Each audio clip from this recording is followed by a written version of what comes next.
Uy, malaki pala mata. Nuno nga pangalan yan. Aray ko. Ano ang pangalan ng isda? Nuno. Bakit Ayaw ko Nuno? lang magtanong kasi nakita ko, laki ng mata. Sabi ko, pangalan ng isda to, Nuno. Aray ko. Putres na yan. Nagpakita kasi ang laki ng mata, lalaki rin ng mata ko eh. Ang sabi nila, nung maliit yan. Headed shark, oh, yan. Hidden shark. Ano? Hidden shark fish. Bakit naging hidden shark yan? Nawawala-wala ba yan? Ayun ang tawag sa Headed. kanya eh. Ah, yung head. Oo, malaki head. Yung Tapos ulo, head.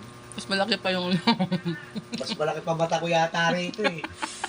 Oo, wala ka ng trip at shark.